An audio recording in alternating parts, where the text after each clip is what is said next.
کسی باغ میں ایک کبوتر نے اپنا آشیانہ بنایا ہوا تھا جس میں وہ دن بھر اپنے بچوں کو دانا چگاتا۔ بچوں کے بالوں پر نکل رہے تھے۔ ایک دن کبوتر دانا چونچ میں دبائے باہر سے آیا تو سارے بچوں نے انہیں تشویش سے بتایا کہ اب ہمارے آشیانے کی بربادی کا وقت آ گیا ہے۔ آج باغ کا مالک اپنے بیٹے سے کہہ رہا تھا، پھل توڑنے کا زمانہ آ گیا ہے۔ کل میں اپنے دوستوں کو ساتھ لاؤں گا اور ان سے پھل توڑنے کا کام لوں گا۔ خود میں اپنے بازو کی خرابی کی وجہ سے یہ کام نہ کر سکوں گا۔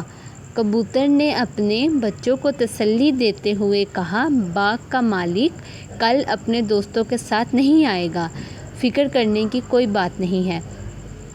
اور حقیقتاً ایسا ہی ہوا۔ باغ کا مالک دوسرے روز اپنے دوستوں کے ہمراہ پھل توڑنے نہ آیا۔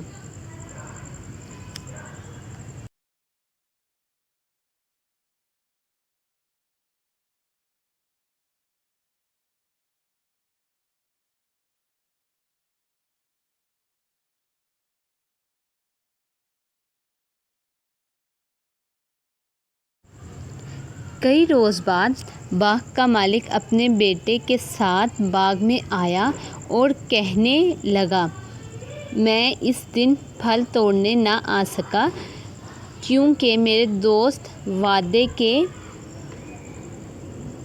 باوجود نہ آئے، لیکن میرے دوبارہ کہنے پر انہوں نے پکا وعدہ کیا ہے کہ کل وہ ضرور آئیں گے اور پھل توڑنے باغ میں جائیں گے۔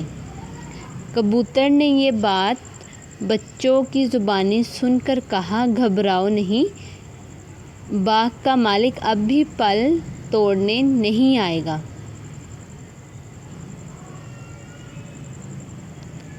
یہ کل بھی گزر جائے گی۔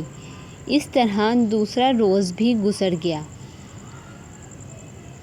اور باغ کا مالک اور اس کے دوست باغ نہ آئے۔ آخر ایک روز باغ کا مالک اپنے بیٹے کے ساتھ پھر باغ میں آیا اور بولا، میرے دوست تو بس نام کے ہی دوست ہیں، بس نام کے ہمدرد ہیں، ہر بار وعدہ کر کے بھی ٹال مٹول کرتے ہیں اور نہیں آتے۔ اب میں نے فیصلہ کیا ہے کہ ان پر بھروسہ کرنے کی بجائے اپنا کام خود کروں گا اور کل باغ سے پھل توڑوں گا۔